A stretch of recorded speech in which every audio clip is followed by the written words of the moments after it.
Welcome back. A couple of videos ago, I've talked about blues compilation I've purchased around Christmas. This one, this is it's a kind of a cheap 10 CD collection. Ordered it through Amazon. That almost sounds like I'm promoting the thing or I have some affiliate links for that, but no, it's just something I wanted to get into the blues.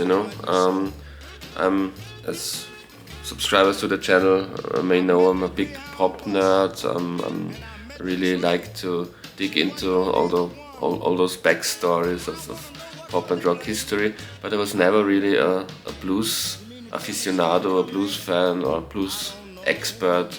Because I knew the big names, John Lee Hooker, B.B. King, and I also knew some of the songs, the more famous songs of those artists, and often I would know cover versions of those songs by mainly British but also American, rock groups, blues rock groups of the 60s, 70s and so on. So I was very familiar, or I am still, I'm very familiar with, the descendants, the bands that were inspired or influenced by that original blues music, but I never really dug deep into the original blues music, mainly from the 50s, early 60s, and so that's why I was curious. And when I saw it on my Amazon page, front page, suggested to me, and it was so cheap. It was like 10 CDs. But 20 albums. There's 2 original blues albums per CD, and it was like 15 euros, which is like $15 or maybe 13-14 pounds. So very cheap. And I bought with the same order. I also bought this. This is the same, but not with blues, but with jazz. 10 CD collection with 20 original jazz albums. Really world famous milestone. No pun intended, milestone, because the first artist is Miles Davis.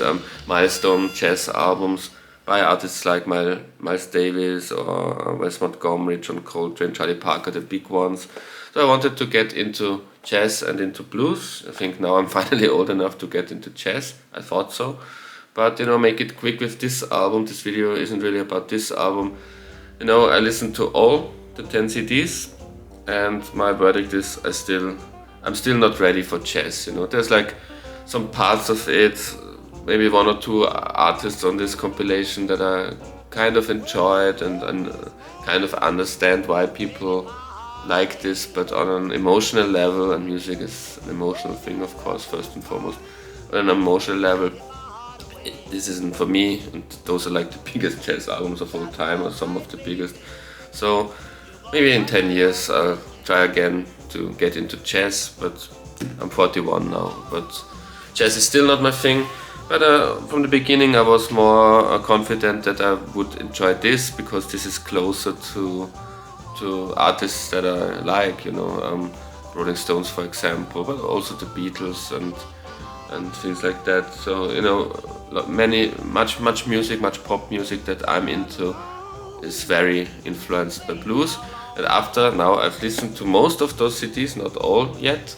After listening to like 70% of this compilation of these 20 CDs, I can say I think I even underestimated how influenced my own musical taste is by blues musicians. It was of course obvious to me that Stones and acts like that, or the British blues rock bands from the late 60s, would be heavily influenced by that. But I think I still underestimated how influential this music is to pop music, especially guitar, but also piano-based pop music as we know it. And I also kind of underestimated, and that's the good news, how much I would enjoy this. And I can tell you, I've got a whole new appreciation for blues, not for jazz, but for blues, the original blues. And I think, I have to say, I even enjoy most of those artists more than when, for example, I always use the Rolling Stones as an example because of blues-influenced pop rock groups. They're my favorite, I would say, and also the biggest probably. Um, I, I would say I prefer most of these artists to when the Stones really try to get into the blues when they're doing songs like Midnight Rambler or stuff like that. My previous video from like 3 or 4 weeks ago was my top 10 favorite Stones songs, and there wasn't really much of the heavily blues influenced stuff in the top 10.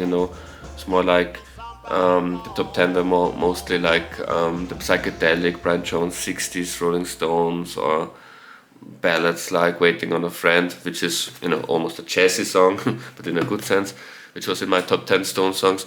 But I never was too much into that very heavily blues influenced Stone stuff like Midnight Rambler, or when they're covering originals like Little Red Rooster, stuff like that.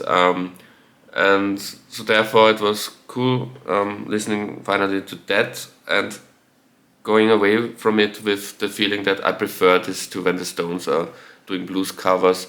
And this applies for all the other bands like Led Zeppelin, Fleetwood Mac, Blues Breakers, Yardbirds, all those bands. I think this might be the reason why I always said of myself that I'm not really into blues or don't like blues music so much, because maybe I was familiar with those cover versions and they never really did much for me, but the originals I think are much better, much more colorful. Have the vibe, something that you can't really explain analytically. The vibe, the feeling, the emotion is much better on these albums. And now I'm going to tell you which one of those artists I liked more, and which ones I didn't like as much.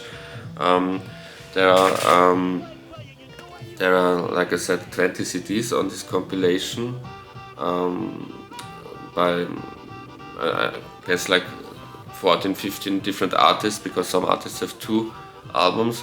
And I've already listened to Muddy Waters, Howlin' Wolf, Sonny Boy Williamson, Albert King, B.B. King, Freddie King, okay, 3 Kings in a row, Robert Johnson, Elmer James, Charlie Patton, T-Bone Walker, Blind Lemon Jefferson, also cool names, cool artist names, and that's it. Those are the ones I've listened to.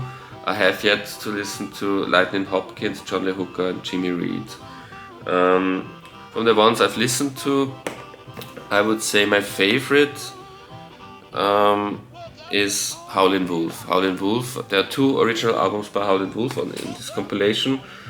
Again, it seems like I'm promoting that thing. It's not like I get money from them. It's a very cheaply made compilation, so it's not, you don't buy it because it's looking good. It's those very cheap sleeves, so it's nothing for collectors. I think it's more for someone who wants to explore, to discover this music. So for me it was ideal, for me it was great. Howlin' Wolf is my favorite of all those. There are 2 Howlin' Wolf albums on this compilation. Moaning in the Moonlight, again, great title, and 1 album just called Howlin' Wolf. And I liked his stuff the most because this was also, I think he's not only influential to those blues rock bands I've talked about. His influence, I think, stretches even further. I think he's also very influential to glam rock, and later would become punk rock. I would say he's definitely the most raunchiest, punkiest of those I've listened so far to. And now I know why he's called Howlin' Wolf. He has a trademark in his vocal style. Like he's howling like a wolf, basically. And now I understand where David Bowie got his howling from in a song like, which song is it? Chin Chini. In Chin Chini, now after listening to Howlin' Wolf, I know that Bowie basically nicked everything from that song and many things from this era, but especially that song that's like a Howlin' Wolf pastiche. And I always loved that song and that phase in Bowie's career, of course, the Ziggy phase. Howlin' Wolf. I think I preferred those artists on this compilation that are more rough, more dirtier, less polished, less technical even. The biggest name of those I've listened so far, or the 2 biggest names, because I haven't yet listened to the John Lee Hooker CD. The two biggest must have been Muddy Waters and B.B. King. Those are the names, like big names in the blues genre. I wasn't too impressed with those. They are very polished. They were, they came across most like showmen, like entertainers compared to the other artists on this box. And I really liked my blues. I found out to be really sounding, at least, very authentically, very also a bit more dark, and also the production value. I like it when it's not the best production value. I like the really underproduced stuff. There's also, like I said, Robert Johnson. I also listened to Robert Johnson, which is of course this old found footage. It came out in 1961, but it was recorded, I don't know exactly, somewhere in the 30s, and maybe in the 1930s probably, or 20s, to look it up. And this is of course this mythical record. There's also just the stories with the crossroads, where he met the devil and sold his soul to make this music, to be the inventor of blues and of rock music in a sense. And yeah, I really enjoyed the Robert Johnson album because it's so direct, so authentic, so old school. Those are my favorites. Other favorites, I have to look it up because all those names, all those kings, very similar names. I have to look it up. I'm not yet that familiar with it. I really liked the Blind Lemon thing. I liked Sonny Boy Williamson, which is also a bit like the Howlin' Wolf thing, very basic and rough sounding, very rootsy. But I think the Sonny Boy Williamson stuff was also there. I could sense some influences he must have had on the genre of R&B. The B in R&B is blues, but it's different from blues. It's a mix of R&B. Now I can trace those influences better, into what they would evolve to. Rhythm and blues, R&B, which later would become soul music and Motown, Stax and that stuff. That's basically gospel music mixed with blues and maybe more polished and made more mainstream. And I think that Sonny Boy Williamson on the one hand is very rootsy, but his approach to music also reminded me, is, in my opinion, must have been very influential to what would become the early Motown sound and therefore the soul sound, which later transformed into the disco sound. So it's really very interesting for archaeological reasons, I would say, to listen to that stuff. The ones I didn't enjoy that much, like I said, I enjoyed Muddy Waters and B.B. King, those are true masters, but Albert King I didn't like that much. It's one of the more produced, at least albums on this compilation. Maybe those artists have completely different albums as well. I found that Freddie King was interesting. The album on here is just instrumental, so maybe he never sang, he never did sing. I don't know, I only have this one album here, but that's an instrumental album, so it's not that interesting to listen to it, because lyrics I think is also a very important part of blues, the storytelling aspect, also the sense of humor in many of those blues songs. But Freddie King was interesting because I think he's also one of those founding fathers to what would become blues rock or rock and roll, rock music. Also, I think I can, as a big Beatles fan, I can now understand much more how influenced also the Beatles were by blues. People like myself always talk about that the Stones are the blues-influenced band and the Beatles are more like pop or rock. But what is pop or rock? Now I know, especially the rock side of things, wouldn't be there without the blues and many of patterns, rhythmic patterns, but also structures of songs, of Beatles songs, where you wouldn't expect it. I've heard lots on this compilation, lots of stuff that must have been very influential in one way or another to the Beatles. And I'm not just talking about a song like Yeah Blues, but in general, this compilation gave me a whole new appreciation about how influential blues music was, not just to, like I said, Stones, Led Zeppelin, but also to pop rock, in general. Like I said, even genres like soul music and what would later become disco. Um, it's all in here. The DNA is already here. So I'm very grateful to myself that I have bought this and to those artists.